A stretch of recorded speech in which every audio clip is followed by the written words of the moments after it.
ಆದಿಕಾಂಡ ಅಧ್ಯಾಯ 29. ಬಳಿಕ ಯಾಕೋಬನು ಪ್ರಯಾಣವನ್ನು ಮುಂದುವರಿಸುತ್ತಾ ಮೂಡಣದವರ ನಾಡಿಗೆ ಬಂದನು. ಕೂಡಲೇ ಅವನಿಗೆ ಆ ಅಡವಿಯಲ್ಲಿ ಬಾವಿಯೊಂದು ಕಾಣಿಸಿತು. ಅದರ ಬಳಿ 3 ಕುರಿ ಹಿಂಡು ಮಲಗಿದ್ದವು. ಕುರಿಗಳನ್ನು ನೀರು ಕುಡಿಸುವುದಕ್ಕಾಗಿ ಆ ಬಾವಿಗೆ ಹೊಡೆದುಕೊಂಡು ಬರುವುದು ವಾಡಿಕೆ. ಬಾವಿಯ ಮೇಲೆ ಮುಚ್ಚಿದ್ದ ಕಲ್ಲು ದೊಡ್ಡದಾಗಿತ್ತು. ಹಿಂಡುಗಳೆಲ್ಲ ಅಲ್ಲಿ ಕೂಡಿದ್ದಾಗ ಕಾಯುವವರು ಬಾವಿಯ ಮೇಲೆ ಮುಚ್ಚಿದ ಕಲ್ಲನ್ನು ಸರಿಸಿ ಕುರಿಗಳಿಗೆ ನೀರು ಕುಡಿಸಿ ಮತ್ತೆ ಕಲ್ಲನ್ನು ಬಾವಿಯ ಮೇಲೆ ಮುಚ್ಚುತ್ತಿದ್ದರು. ಯಾಕೋಬನು ಅವರಿಗೆ, ಏನ್ರಪ್ಪ, ನೀವು ಯಾವ ಊರಿನವರು ಎಂದು ವಿಚಾರಿಸಿದನು. ಅವರು, ನಾವು ಖಾರಾನ್ ಊರಿನವರು ಎಂದರು. ನಾಹೋರನ ಮಗ ಲಾಬಾನರನ್ನು ಬಲ್ಲಿರಾ ಎಂದು ಕೇಳಿದ್ದಕ್ಕೆ ಬಲ್ಲೆವು ಎಂದು ಉತ್ತರ ಕೊಟ್ಟರು. ಅವರು ಆರೋಗ್ಯವೇ ಎಂದು ಕೇಳಲು ಅವರು, ಹೌದು, ಆರೋಗ್ಯ. ಅಗೋ, ಅವರ ಮಗಳು ರಾಖೇಲಳು ಕುರಿಗಳ ಸಂಗಡ ಬರುತ್ತಿದ್ದಾಳೆ ಎಂದರು. ಯಾಕೋಬನು, ಇನ್ನೂ ಬಹಳ ಹೊತ್ತು ಇದೆ, ಕುರಿಗಳನ್ನು ಒಟ್ಟುಗೂಡಿಸುವ ಸಮಯ ಆಗಿಲ್ಲ. ನೀರು ಕುಡಿಸಿ ಅವುಗಳನ್ನು ಮೇಯಿಸಬಾರದೇಕೆ ಎಂದನು.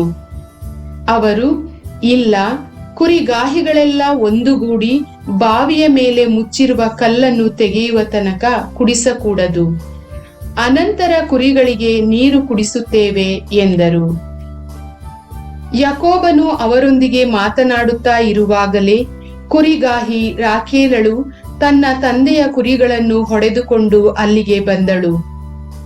ತನ್ನ ಸೋದರ ಮಾವ ಲಾಬಾನನ ಮಗಳಾದ ಆ ರಾಖೇಲಳನ್ನು ಅವನ ಕುರಿಗಳನ್ನು ಕಂಡ ಕೂಡಲೇ ಯಾಕೋಬನು ಬಾವಿಯ ಹತ್ತಿರಕ್ಕೆ ಹೋಗಿ ಅದರ ಮೇಲಿದ್ದ ಕಲ್ಲನ್ನು ಸರಿಸಿ ಸೋದರ ಮಾವನ ಆ ಕುರಿಗಳಿಗೆ ನೀರು ಕುಡಿಸಿದನು.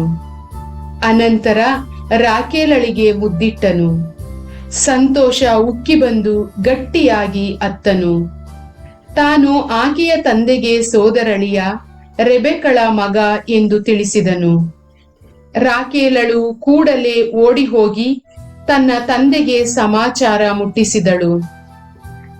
ಲಾಬಾನನು ತನ್ನ ಸೋದರಳಿಯ ಬಂದ ಸುದ್ದಿಯನ್ನು ಕೇಳಿ ಅವನನ್ನು ಎದುರುಗೊಳ್ಳಲು ಓಡಿ ಬಂದನು.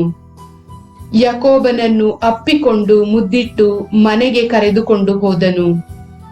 ನಡೆದ ಸಂಗತಿಗಳನ್ನೆಲ್ಲ ಯಾಕೋಬನು ಲಾಬಾನನಿಗೆ ತಿಳಿಸಿದನು. ಲಾಬಾನನು, ನಿಜವಾಗಿಯೂ ನೀನು ನನ್ನ ರಕ್ತ ಸಂಬಂಧಿ ಎಂದನು. ಅವನೊಂದಿಗೆ ಯಾಕೋಬನು 1 ತಿಂಗಳವರೆಗೂ ವಾಸ ಮಾಡಿದನು. ಆ ಬಳಿಕ ಲಾಬಾನನು ಯಾಕೋಬನಿಗೆ, ನೀನು ನನ್ನ ಸಂಬಂಧಿ ಎಂದ ಮಾತ್ರಕ್ಕೆ ಬಿಟ್ಟಿ ಸೇವೆ ಮಾಡಿಸಿಕೊಳ್ಳುವುದು ಸರಿಯಲ್ಲ. ನಿನ್ನ ಕೆಲಸಕ್ಕೆ ಏನು ಸಂಬಳ ಕೊಡಲಿ ಹೇಳು ಎಂದು ಕೇಳಿದನು. ಲಾಬಾನನಿಗೆ 2 ಹೆಣ್ಣು ಮಕ್ಕಳಿದ್ದರು. ದೊಡ್ಡವಳ ಹೆಸರು ಲೇಯಾ, ಚಿಕ್ಕವಳ ಹೆಸರು ರಾಖೇಲ್. ಲೇಯಾ ಹೊಳಪಿನ ಕಣ್ಣಿನವಳು, ರಾಖೇಲಳಾದರೂ ರೂಪವತಿ, ಲಾವಣ್ಯವತಿ. ಯಾಕೋಬನಿಗೆ ರಾಖೇಲಳ ಮೇಲೆ ಪ್ರೀತಿ. ಎಂತಲೇ, ನಿಮ್ಮ ಕಿರಿಯ ಮಗಳು ರಾಖೇಲಳಿಗೋಸ್ಕರ ನಿಮ್ಮಲ್ಲಿ 7 ವರ್ಷ ಸೇವೆ ಮಾಡುತ್ತೇನೆ ಎಂದು ಹೇಳಿದನು. ಲಾಬಾನನು, ಆಕೆಯನ್ನು ಬೇರೆ ಒಬ್ಬನಿಗೆ ಕೊಡುವುದಕ್ಕಿಂತ ನಿನಗೆ ಕೊಡುವುದು ಲೇಸು, ನನ್ನಲ್ಲೇ ತಂಗಿರು ಎಂದನು. ಅಂತೆಯೇ ಯಾಕೋಬನು ರಾಖೇಲಳಿಗಾಗಿ 7 ವರ್ಷ ಕಾಲ ಸೇವೆ ಮಾಡಿದನು. ಆಕೆಯ ಮೇಲೆ ಅವನಿಗೆ ಬಹಳ ಪ್ರೀತಿ ಇದ್ದುದರಿಂದ ಅದು ಅವನಿಗೆ ಕೇವಲ ಕೆಲವೇ ದಿನಗಳಂತೆ ಕಾಣಿಸಿತು. ತರುವಾಯ ಯಾಕೋಬನು ಲಾಬಾನನಿಗೆ, ನನ್ನ ಸೇವಾವಧಿ ಮುಗಿಯಿತು. ಆಕೆ ನನ್ನ ಹೆಂಡತಿಯಾಗುವುದಕ್ಕೆ ನನ್ನ ಸ್ವಾಧೀನಕ್ಕೆ ಕೊಡಿ ಎಂದು ಕೇಳಿದನು. ಆಗ ಲಾಬಾನನು ಊರಿನವರನ್ನೆಲ್ಲ ಕರೆಸಿ ಔತಣವನ್ನು ಏರ್ಪಡಿಸಿದನು.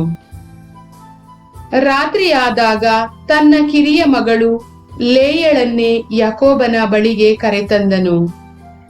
ಯಾಕೋಬನು ಆಕೆಯನ್ನು ಕೂಡಿದನು. ಲಾಬಾನನು ತನ್ನ ಮಗಳು ಲೇಯಳಿಗೆ ಜಿಲ್ಫಾ ಎಂಬ ಒಬ್ಬ ದಾಸಿಯನ್ನು ಕೊಟ್ಟನು. ಆ ಹೆಣ್ಣು ಲೇಯಳೆಂದು ಯಾಕೋಬನಿಗೆ ಬೆಳಗ್ಗೆ ತಿಳಿಯಿತು. ಅವನು ಲಾಬಾನನಿಗೆ, ನೀವು ನನಗೇಕೆ ಹೀಗೆ ಮಾಡಿದಿರಿ? ರಾಕೇಲಳಿಗಾಗಿ ಅಲ್ಲವೇ ನಾನು ನಿಮಗೆ ಸೇವೆ ಮಾಡಿದ್ದು? ನನಗೆ ಮೋಸ ಮಾಡಿದ್ದೇಕೆ ಎಂದು ಕೇಳಿದನು. ಅದಕ್ಕೆ ಲಾಬಾನನು, ಹಿರಿಯ ಮಗಳನ್ನು ಇರಿಸಿಕೊಂಡು ಕಿರಿಯ ಮಗಳನ್ನು ಮದುವೆ ಮಾಡಿಕೊಡುವುದು ನಮ್ಮ ನಾಡಿನ ಪದ್ಧತಿಯಲ್ಲ. ಹಿರಿಯಳೊಡನೆ ಮದುವೆಯ ವಾರವನ್ನು ಕಳೆದು ಬಿಡು, ಅನಂತರ ಕಿರಿಯ ಮಗಳನ್ನೂ ನಿನಗೆ ಕೊಡುತ್ತೇನೆ. ಅವಳಿಗೋಸ್ಕರ ನೀನು ಇನ್ನೂ 7 ವರ್ಷ ಸೇವೆ ಮಾಡುವೆಯಂತೆ ಎಂದನು. ಯಾಕೋಬನು ಅದಕ್ಕೆ ಒಪ್ಪಿ ಹಿರಿಯವಳೊಂದಿಗೆ ಮದುವೆಯ ವಾರವನ್ನು ಕಳೆದನು. ಬಳಿಕ ಲಾಬಾನನು ತನ್ನ ಮಗಳು ರಾಕೇಲಳನ್ನು ಯಾಕೋಬನಿಗೆ ಹೆಂಡತಿಯಾಗಿ ಕೊಟ್ಟನು. ಆಕೆಗೆ ಬಿಲ್ಹಾ ಎಂಬ ಒಬ್ಬ ದಾಸಿಯನ್ನೂ ಕೊಟ್ಟನು. ಯಾಕೋಬನು ರಾಕೇಲಳನ್ನು ಕೂಡಿದನು. ಆಕೆಯನ್ನು ಲೇಯಳಿಗಿಂತ ಹೆಚ್ಚಾಗಿ ಪ್ರೀತಿಸಿದನು. ಆಕೆಗೋಸ್ಕರ ಲಾಬಾನನ ಬಳಿ ಇನ್ನೂ 7 ವರ್ಷ ಸೇವೆ ಮಾಡಿದನು. ಹೀಗಿರಲು ಲೇಯಳ ಬಗ್ಗೆ ಯಾಕೋಬನಿಗೆ ಉದಾಸೀನ ಉಂಟಾಯಿತು. ಇದನ್ನು ಕಂಡು ಸರ್ವೇಶ್ವರ ಸ್ವಾಮಿ ಆಕೆಗೆ ತಾಯ್ತನವನ್ನು ಅನುಗ್ರಹಿಸಿದರು. ರಾಕೇಲಳು ಬಂಜೆಯಾಗೇ ಉಳಿದಳು.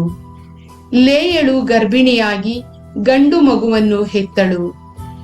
ಸರ್ವೇಶ್ವರ ನನ್ನ ದೀನ ಸ್ಥಿತಿಯನ್ನು ನೋಡಿದ್ದಾರೆ.